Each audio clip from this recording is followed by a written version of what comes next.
Welcome to the Celeste Mountain, a magical place that will change your life. Hey roomies, thanks for clocking in. This is Paul Anderson with the Break Room Arcade. Today we are talking about Celeste for the Nintendo Switch. Let's jump in. There are two things that I always find myself lacking: free time and money. I try to use what meager funds I have available to keep up with the year's big games. The only time I pick up smaller games are when I find them ridiculously cheap. I made a recent exception by purchasing Celeste for the Nintendo Switch.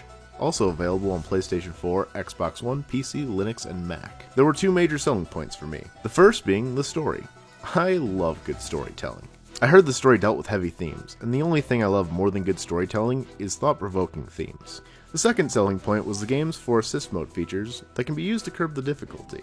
In Celeste, you play as Madeline as she attempts to climb the Celeste Mountain. Madeline faces many obstacles along the way, but the greatest is herself. The story was a space heater for my heart. It's a small cast of characters, but they're quirky, and they add so much charm to the experience. The cutscenes are well written, and it makes it easy to fall in love with the characters. As mentioned, the story deals with heavy themes such as anxiety and depression. Madeline's internal struggles make her relatable. It's easy to get sucked in, and I found myself rooting for her very early on. If it's your first time through, I highly recommend sitting through the story, though all the cutscenes are skippable. The story adds so much meaning to the experience. Now, despite taking place on a mountain, each chapter is visually unique. The environments manage to become very colorful despite being full of danger. The chapters usually add in small twists to gameplay, keeping each chapter feeling fresh. And don't get me started on the music. The soundtrack for this game is amazing. If I have any complaints, some chapters feature boss battles. Not a problem, but the segments you have to clear are considerably longer than normal,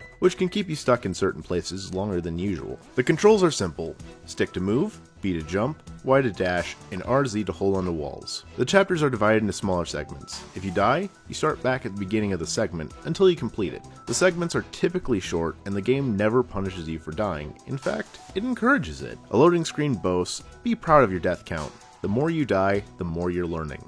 Keep going." You'll find this theme ties in with the story, but it's also pretty literal. The chapters quickly increase in difficulty. In early chapters, you might have gotten through most segments in one go. The later chapters don't give you time to make decisions. You'll learn how to get through them on the fly, which usually involves dying quite a bit. Failure is the best teacher, and it complements the story brilliantly. Another reason not to skip it. For me, investing money into a game doesn't always mean I'm going to play it or beat it. The story and gameplay made an irresistible combination, and I found it difficult to put down Celeste. Even at its most frustrating, the rewarding feeling of completing segments kept me flying to my death over and over again until I completed segments. I'm proud to announce that I beat the main story without even touching the assist mode, though I will say I love their inclusion. The 4 assist options include reduced speed from 90% all the way down to 50% to give you increased reaction time, infinite stamina to hold onto ledges without falling, double dashes, also infinite dashes, and invincibility. Quick note, invincibility doesn't just mean you can run into spikes unscathed, but it will keep you from falling to your death as well. You can combine all 4 of these options depending on how much assistance you need. I was tempted to try them out during my first playthrough, but I resisted.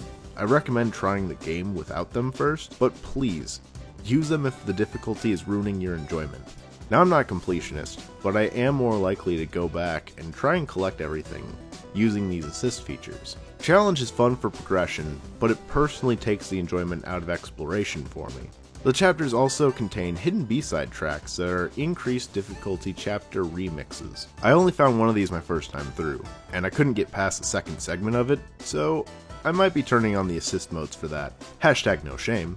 The assist modes represent one of the things I love most about Celeste. It was made so the player could tailor their experience to maximize their enjoyment. If you want the game to be harder, collect the strawberries or play the B-sides. If you want it to be easier, turn on the assist feature. If you just want to play the game, skip the cutscenes.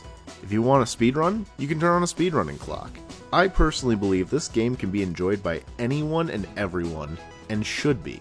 It's insanely accessible. Overall, with the wonderful story, charming characters, and compelling gameplay, I'm not afraid to say, I love this game. I recognize that just because I love a game doesn't mean everyone will, but given the adaptability of the game's difficulty, I absolutely recommend that you play this title. Alright, that's it for this video. If you liked what you saw, please like, comment, and subscribe. And until next time, don't break your backs, breaking the game, but for now, break time's over.